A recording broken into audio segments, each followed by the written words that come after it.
Now, here is an affordable perfume that smells very expensive. And the reason for that is because this is actually inspired by a very popular, very high-end designer fragrance that came out, what was it, a couple years ago or something like that, last year, a couple years ago.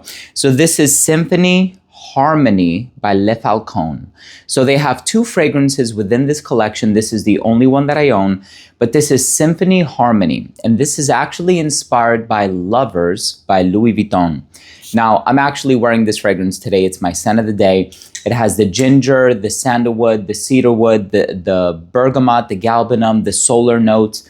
So this fragrance actually does smell quite a bit like Lovers, which I've always said smells a bit like Santal 33.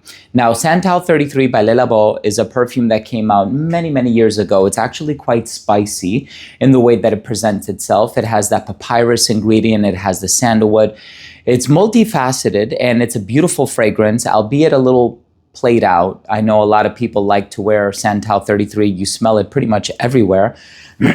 This fragrance, on the other hand, goes after Lovers by Louis Vuitton. With Lovers, I would say you get a much brighter opening, and it actually comes across less spicy and more dry. And that's a very weird way to put it, because you don't think of the humidity or the moistness of a perfume when you wear it. But sometimes when you have like creamy ingredients, when you have a lot of that creamy, rich sandalwood as opposed to like a dry, peppery cedarwood sandalwood base, you can get a very different olfactive texture, and that's kind of what's happening here. I am getting the brightness of the ginger compounded with the galbanum, and personally, I like galbanum.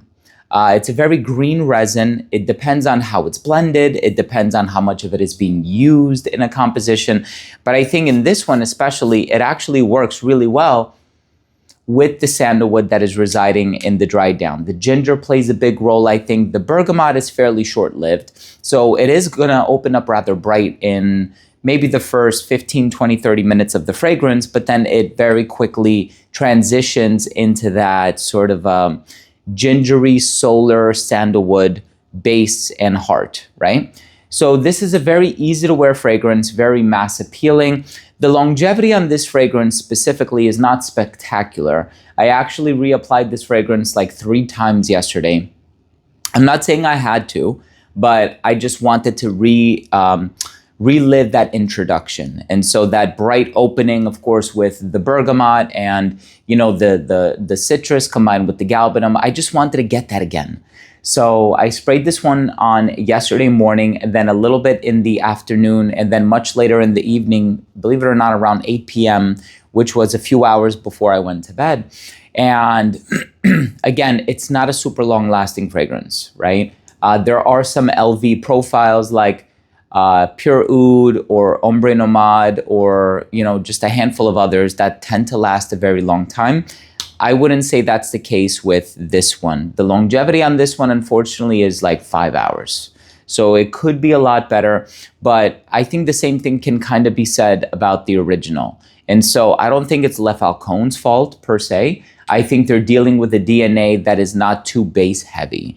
Had it contained amber and, other resins and maybe been a bit heavier on the woods or vanilla or patchouli or some of these other fixatives, then I would have understood a longer lasting scent experience. But I do think they got it really, really close to Lovers by Louis Vuitton.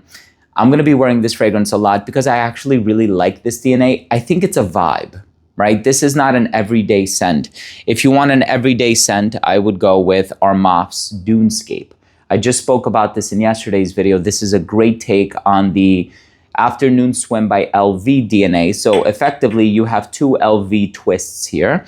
And then, of course, I also really enjoy, this is the only one that I traveled to Los Angeles with, Bleu de Chanel L'Exclusif. Love this fragrance. It's the closest thing that I've gotten to a signature scent. And then I also picked up a few other fragrances called Amarane Elusive, or Camarane, I should say. And these are really, really cool bottles. It's actually a his and hers, and the bottles are magnetic. So they stick together to give it the impression of being one dual colored bottle. It's a real, and you can pick it up from one of the bottles. It's really, really cool. Anyway, that was Symphony Harmony by Le Falcone. It's their take on Lovers by Louis Vuitton.